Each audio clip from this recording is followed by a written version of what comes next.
أعوذ بالله من الشيطان الرجيم.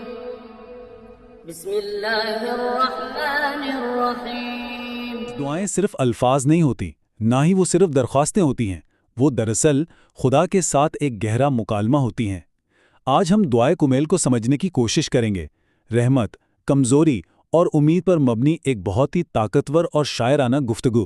یہ الفاظ ہیں امام علی کے، جو انہوں نے اپنے ایک بہت ہی خاص ساتھی کمیل ابن زیاد سے کہے۔ ذرا سوچیں، ان الفاظ کے بعد یہ دعا صرف ایک دعا نہیں رہتی، بلکہ ایک مقدس امانت بن جاتی ہے، ایک ایسا راز جو استاد سے شاگرد کو اور پھر صدیوں سے نسل در نسل ہم تک پہنچا ہے۔ تو آخر اس دعا کا پس منظر کیا ہے؟ یہ دعا 7ویں صدی میں امام علی علیہ السلام سے منسوب کی گئی۔ اس کا بنیادی مقصد، اس کا مرکزی خیال گناہوں کی معافی مانگنا ہے۔ لیکن بات اتنی سادہ نہیں ہے، آئیے اس کی گہرائی میں اترتے ہیں۔ تو دعائیں کمیل دراصل ہے کیا؟ یہ کوئی رٹی رٹائی رسمی دعا نہیں ہے، یہ خدا کے ساتھ ایک بہت ہی ذاتی، ایک پرسنل قسم کی گفتگو ہے، ایک ایسی فریاد جو سیدھی دل سے نکلتی ہے، جہاں انسان اپنی تمام کمزوریوں کے ساتھ اپنے بنانے والے کے سامنے کھڑا ہوتا ہے۔ اور یہ گفتگو شروع کیسے ہوتی ہے؟ یہ بہت دلچسپ ہے۔ یہ دعا سیدھا اپنی ضرورتوں سے شروع نہیں ہوتی، بلکہ پہلے خدا کی طاقت، اس کی عظمت اور اس کے جلال کو ذکر کرتی ہے۔ یہ ایک ایسا آغاز ہے جو سنتے ہی پڑھنے والے پر ایک ہیبت طاری کر دیتا ہے۔ دعا کرنے والا سب سے پہلے خدا کی اس رحمت کا واسطہ دیتا ہے جو کائنات کی ہر ایک چیز پر چھائی ہوئی ہے، کچھ بھی اس سے باہر نہیں۔ کیا ہی خوبصورت اور امید سے بھرا ہوا آغاز ہے۔ رحمت کے فوراً بعد ذکر آتا ہے خدا کی طاقت کا، وہ طاقت جس نے ہر چیز کو اپنے قابو میں کیا ہوا ہے۔ یہاں دیکھیں رحمت اور طاقت کا کتنا خوبصورت توازن قائم کیا جا رہا ہے۔ آپ اس بہاؤ کو محسوس کر رہے ہیں؟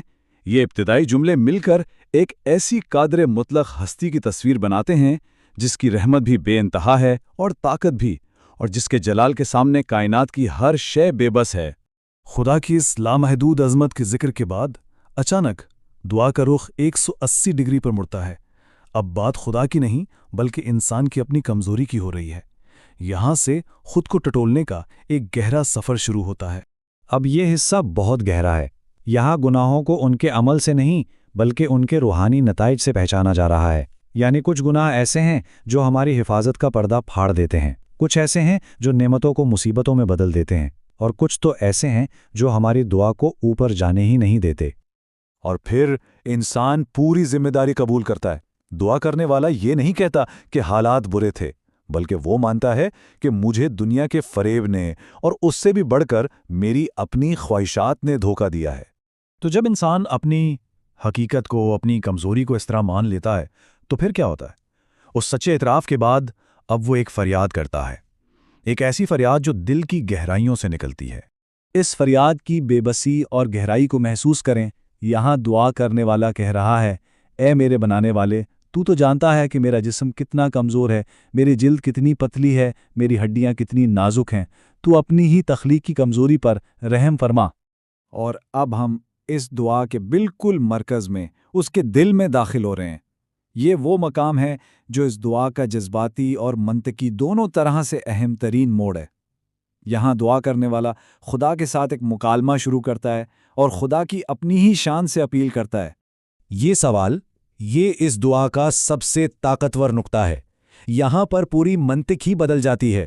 اصل تکلیف، اصل عذاب جسمانی درد نہیں رہا، بلکہ اصل اور سب سے بڑی تکلیف خدا سے جدائی بن گئی ہے۔ اس کو اس طرح سے دیکھیں، ایک طرف وہ چیزیں ہیں جیسے آگ کی گرمی یا عذاب کی سختی، جن کے بارے میں کہا جا رہا ہے کہ چلو فرض کیا یہ برداشت ہو بھی جائیں، لیکن دوسری طرف وہ ناقابل برداشت چیز ہے، خدا سے دوری، اس سے تعلق کا ٹوٹ جانا۔ یہاں دعا کرنے والا اب ایک دلیل دے رہا ہے۔ وہ کہہ رہا ہے کہ یہ آپ کی شان کے خلاف ہے، یہ آپ کی فطرت سے میل نہیں کھاتا کہ جس کو آپ نے خود پالا پوسا، جسے آپ نے خود اپنے قریب کیا، اسے آپ یوں ہی چھوڑ دیں۔ یہ امید کی ایک بہت طاقتور دلیل ہے۔ تو اس سارے اعتراف، اس فریاد اور اس منطقی بحث کے بعد اب ہم اس تجزیے کے اختتام کی طرف بڑھ رہے ہیں۔ دعا کی آخری سطروں میں اس پوری کیفیت کا حتمی حل پیش کیا گیا ہے۔ دعا کا اختتام دیکھیں کتنا خوبصورت اور امید سے بھرا ہوا ہے۔ یہاں خدا کے ساتھ تعلق ہی ہر مسئلے کا حل بن جاتا ہے۔ اس کا نام دوا ہے، اس کی یاد ہر بیماری سے شفا ہے، اور اس کی فرما برداری ہی اصل دولت ہے۔ تو اس دعا کا حتمی سبق کیا ہے؟ یہ سفر معافی مانگنے سے شروع ہوتا ہے، اپنی کمزوری کو تسلیم کرتا ہے، اور آخر میں اس خواہش کر ختم ہوتا ہے کہ زندگی کا ہر ایک لمحہ خدا سے ایک مستقل تعلق کی حالت میں گزرے۔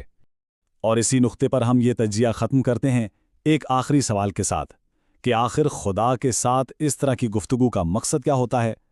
شاید یہ معنی بخشش اور کائنات سے اپنے تعلق کو سمجھنے کی وہی عالمگیر انسانی تلاش ہے جو ہم سب کسی نہ کسی شکل میں کرتے ہیں۔